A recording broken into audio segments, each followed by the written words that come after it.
Here I have 4 pairs of jeans, and all of them I've mended them in a unique way for different scenarios. So if we start over here, and I will also show you step by step how I made this, because I think these adjustments are one of the most important for jeans. So the first pair, some of you maybe see that the original jean actually goes like this, and this panel I've created myself. So I've flared them out a little bit, which is actually really easy. They look really good, and said I will go into detail how I did this, but to put it very simply, you either cut out or you take away the stitching on the outside of the leg, because inside is a bit harder. I think you can see it's more difficult, like stitch, to recreate. You cut out donor fabric, you measure a panel that you think is okay for your you know, flare, and you do it for the same leg, and you sew it together, because the out seam, I think it's called, on this leg, the outside part, you have these, I can show you on the pair that's still connected. You have these, so you can just take them away, and then you sew the panels together with this, so it's so much easier to sew together. And I think this side became really clean. And yeah, of course, it helps to choose a fabric that kind of matches. I think this looks really cool from a distance. You can still see that it's kind of handmade, but it becomes like one with the fabric. I think this came out really clean. Of course, you could iron it and secure this even more, and some places are a little bubbly, but this was the first time me making this. Moving on to the next pair, I will show you how you can actually make the waist of your jeans bigger. Like if you maybe eat too much, I don't know, your waist becomes bigger, you can just cut out almost the same as flare panels, but here I just went over like this, so it really becomes one with the fabric. Yeah, like I said, I will show you everything. I will try everything on, and I will also show you the details of how I made this happen. Yeah, moving on. On this pair of jeans, I had an accident where where the jeans got cut in a bicycle chain. So this was all ripped apart, while at the same time the Heelbite was actually crazy. It was a big hole here. So this is a different pair of jeans. As you can see, this is a different kind. So all of this was open. It was really ugly. And now it's kind of one with the fabric. It's, of course, you can see it if you look at it, but I think it gives it character. And here was a big hole, and I patched it up with the same technique. You just place patches underneath. That's basically it, and you make them blend in, and you can like scribble a little bit. And this kind of the same thing with these jeans. A really big Heelbite, really disgusting Heelbite. And what I did here, I experimented with adding a layer underneath that was a different kind of denim. It was a light denim on black jeans. So what I did was, I did the same technique as on those pants, but I also, so yeah, I sew it together, I blended it, but I also painted it with fabric paint and cured it, and it looks really sick. It matches the little like dirty vibe, you know. I really like it. As you can see, the color is like coming off. It looks really cool. So I will show you in detail how I did everything, how the bootcut jeans look, because everything was perfect with these jeans besides the leg opening. I thought it was too narrow. So yeah, as you can see, it blends in okay. I can of course make it better than this. This is what it looks like with a pair of boots. Maybe a bit long. So one pair of the leg, I took out the hem, and the other actually just cut, and both ways work. I would say that the left leg, the one I did just cut and didn't take out the threads, is more bubbly. I don't know if it's because I have to iron this down, but this just became worse looking than this leg. This looks way better in my opinion.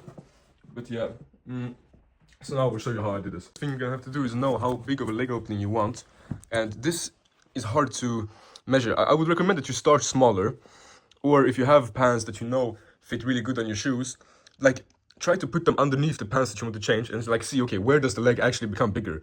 Because for me, At first, I just wanted to make it like to here, but I knew that it wasn't enough for like the flare that I want, so I made them like to almost above the knees. And in my opinion, it looks really sick. It looks really, really good. So you're gonna have to find some donor fabric. For me, it was this pair of old Wrangler pants, and I started off with cutting out the panel, so the outside seam, rip it to the length, and then you simply measure like to the top. For me, it was like 50 something centimeters. So you start by doing that. Then while your jeans are laying like this, you can stretch these parts out and see how far they go, and you measure that, and you take a little bit more, so you have seam allowance. And the same applies to the top of the triangle. Then you simply just measure upwards from that one. You measure to there, and plus a little bit of seam allowance, and then you simply measure this side a little bit more. And I did both of the triangles at the same time, so I did, because they were the same length. Of course, you want the same length. So I started there. This was for this part, and from here to there was for the left part. Then you just cut it out. I really recommend that you do a zigzag stitch on the raw edges of your panels to make sure that they don't fray. This allows them to stay longer. Have your flares cut out. You simply just place them with nails. You start from the top. You try to, as you can see here, it wasn't such a smooth transition. I missed it a little bit, but here I thought it was good. It's also hard because what I like about this method is that you can take the already existing seams from the jeans, just place it on top of each other and sew like this. Like you place it like this on the sewing machine and just sew it all together. So it becomes very natural because these are still here. These are connected to this side, you know?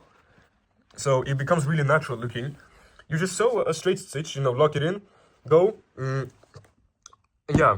So before I made this video, I could not wear these jeans because my waist was too big. And as you can see with these panels, I actually fixed them. And now they fit me perfectly. I can even, you know, I have some space here even where, you see, I even have like too much space. So I can even wear a belt to, you know, I made them a couple sizes too big even, which is a good thing. Because if you want to vary, you know, these types of jeans, for example, if you want them more high-waisted, you can do that. If you want to sag them a little bit, you can do that. And before I cannot even put them on. And yeah, this is how I did that. So as you can see, I just cut a slit here in the waist to the size where you have to be a little bit bald and just experiment. You can't really mess it up that bad, so you can't use them. Just if you know that your legs fit, but your waist is a little bit too small on these jeans, just cut it open. Take some donor fabric here, like I did on these jeans. I measured the slits that I made here and cut out panels that are a little bit bigger than this. Then pin it all together like here and here, and yeah, and then just sew, and it's gonna melt right in. And the other side will look like this. Yeah, it's gonna look cool.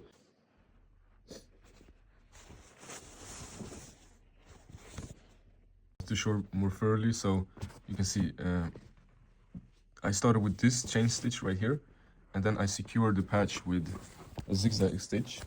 You could do it, you see, on this side. You could also, my advice is that you do it on this side as well, but the thing is I have really thick layers on this side. I have some pockets, so I don't want to damage the machine too much. So do it selective, you know. What I will do now, I will go a couple of rounds more on here, just to really secure it, like starting from here to here with a straight stitch. And then I will do the other side. And yeah, now the waist is bigger. For the more thick parts of the fabric, you can use the hand wheel if you have one on your machine, so your needle doesn't break. And yeah, just it takes a little bit of time, but this is better than the needle breaking. And the same is with the reverse. You can just hold it in and then do with the wheel, and then we'll secure the stitch. As you can see, this pattern is now complete, and you can blend it in more and secure it more by just going, you know, with the straight stitches back and forth, back and forth, back and forth. This will secure the patch and make it a part of the new fabric. This can of course be done way better, but something I realize now is that the fray edges here is good. I will do that now actually. Now the second patch is secured, and as you can see, like I told you, I always start by pinning the patches down, one straight stitch across here to secure them. I sometimes I even go down like this to secure the pizza end of the patch. Then I use the zigzag stitch to secure the edges here. And here I had a needle, so I will fix that now. I realized that now. And then you can just go over to secure it even more. I think, yeah, of course, you can fix the fray edges here. If you want to do it really good, you see here, like the fray edges. You could pin them down, that's even better. Like, the other patch is really beautiful. But yeah, so the feedback, if you want to do this even better, just either you do like a zigzag stitch here, overlock stitch, or you fold it in and you make a hem, which I think is the best to secure long term. And then just, yeah, do as I did, and it will melt. Especially if your jeans already are a little bit distressed, this will look amazing. This will look amazing. Now the moment of truth. Like I said before, I could not close the pants, so I don't know if I said that, but even with one hand I can see now there's even space here. Amazing. Even with one hand I think I can I can make this happen. Wait, or maybe not. Go.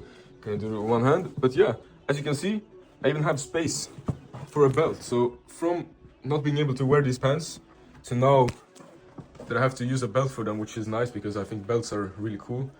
Yeah, these jeans turned out beautifully. I really miss them because my legs has grown since, you know, last time that I could wear these, and now I can finally wear these again. They're really expensive, and I think this fix, this really easy fix will just add character to them, especially if you have a belt. It will not be seen, and with time, these pieces will also fade. So I think with the hole also and the subtle, you know, distressing on the jeans, yeah, maybe you can have a shirt under like this. You see, you can't even see it. So yeah, thank you for this repair. Repair really simply. You just you identify your hole. You don't sew together the hole like this because it becomes bubbly. You have to place a patch underneath. So you find a patch that kind of blends in. You nail it together. If you, yeah, not if you want, like, you should secure the fray edges also. If you do a straight stitch, it will secure. If you do a zigzag stitch, it will secure. Or if you overlock it somehow before putting it on the pants, it's perfect.